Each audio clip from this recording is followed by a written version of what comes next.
Пациенты Республиканского госпиталя ветеранов оценили новое оборудование, которое учреждение получило от благотворительного фонда «Память поколений». Диагностика, лечение и реабилитация – всего 8 единиц современной аппаратуры на 20 миллионов рублей. Сегодня представители фонда лично подвели итоги благотворительной акции «Красная гвоздика». Виктория Палкина продолжит. Новая стоматологическая установка – мечта любого зубного врача. Работать можно и без ассистента, говорит Анна Суворова. Мобильно, комфортно для пациента, удобно для доктора. Вот ее основные плюсы. Мне очень нравится на этой установке, что, например, слюноотсос я положила как мне надо. Чтобы он все время не жужжал, я на кнопочку нажала, он отключился. Нажала, он опять включился. Теперь пациенты Республиканского госпиталя ветеранов могут получить весь спектр диагностики и лечения. Многофункциональный современный лор-комбайн стал незаменимым на приеме отоларинголога. Возрастные пациенты, для которых проблемы со слухом порой выходят на первый план, теперь могут получить и консультацию, и лечение на месте. Конечно же, отзывы максимально положительные. Все наши пациенты, сказать, что в восторге, это мало сказать. Действительно, все воодушевлены и качеством, и доступностью, и такого высококлассного оборудования.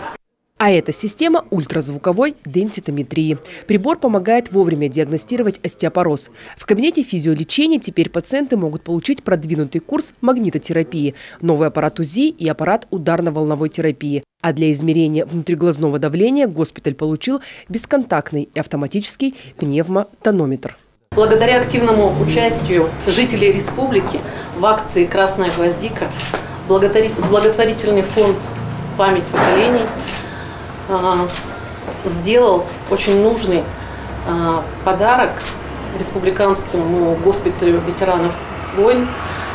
Это медицинское оборудование, которое сегодня уже работает, уже помогает в вопросах диагностики, лечения, реабилитации пациентов. В этом году акция «Красная гвоздика» проходит в 78 регионах России. Продлится она до 22 июня. Чтобы поддержать ветеранов, достаточно купить значок «Красная гвоздика». У благотворительного фонда «Память поколений» есть два направления помощи. Это адресная помощь для ветеранов всех боевых действий.